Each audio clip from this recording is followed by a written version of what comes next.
This is an I Dream of Words short. Today we're going to be talking about an English idiom. Elephant in the room. The elephant in the room is the obvious topic of discussion, but it's not being talked about. People are avoiding it because they don't want to actually discuss it. It might be difficult, or embarrassing, or painful. Let's look at an example. Hi, how was school today? It was okay. We're having a party this weekend for the new kids. Cool, I'm there. Want some ice cream? Sure. We going to talk about the elephant in the room? Yeah, the doctor said she's not going to recover. I heard. I'm so sorry.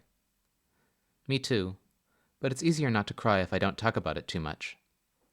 Okay, just remember I'm here for you. Thanks a lot. I appreciate that. In this example, A is avoiding the topic of someone being sick and likely dying, a topic that is very difficult for people in an English-speaking culture in particular. B is trying to be sensitive and caring, but wants to let A know they're there for them, so mentions the elephant in the room, the topic that both are thinking about, but that neither wants to directly talk about. That leads A to share their thoughts on the topic and allows it to be brought into the conversation in a more subtle way. But why in a language that comes from Western Europe, and did most of its development there and in North America, places where no elephants have historically existed, was the animal of choice for this idiom an elephant, rather than some other large animal that is hard to ignore? It could just as easily have been the cow in the room, or the ox in the room, perhaps the bear in the room.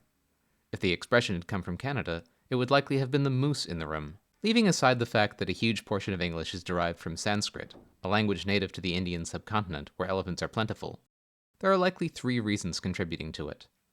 One is that an elephant is overwhelmingly large. It is not on the same scale as a bear or a moose. It's so large, you have to move back a long way before you can even see the whole thing at once. There are no other land animals on that scale. If you were in a typical room with an elephant, ignoring for the moment that the elephant would probably be too tall for most modern rooms, it would probably fit in the room, but be so big you could only see part of it, since you couldn't walk back far enough to see the whole animal all at once. That is how these topics that are being ignored tend to feel. They are overwhelming, too big to grasp, usually sickness or death or shame. Sometimes they're less serious, of course, but they feel huge and imposing to the people ignoring them. The second is that elephants were seen as a sign of power.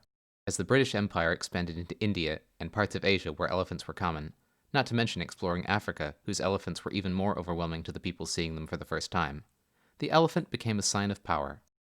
Elephants were used in military campaigns and to subdue local populations. They were used for hunting and were a symbol of British aggression and dominance. It's hard to fight an advancing soldier riding an elephant. Even with a bow and arrow, it's difficult, but with a sword, it's likely you won't hurt the elephant, and you can't get close enough to the person to do any damage. The elephant was the equivalent of what would now be a tank or an armored personnel carrier, crowd control and intimidation on four legs. The third also comes from India.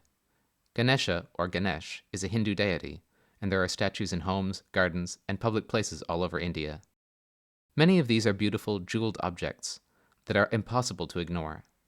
And this is an elephant deity, so an English-speaking merchant or colonizer arriving in a far richer country with a more advanced civilization, entering a room with someone they see as inferior, would be doing everything they could to avoid the elephant in the room, the symbol of Western civilization's inferiority. English speakers to this day have avoided elephants in rooms.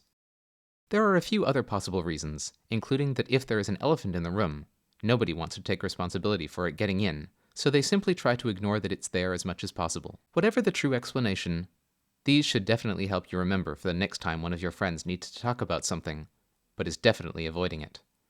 They don't want to address the elephant in the room, but perhaps you can start writing the pachyderm for them. Thanks for taking the time to join me here today for an I Dream of Words short. See you next time.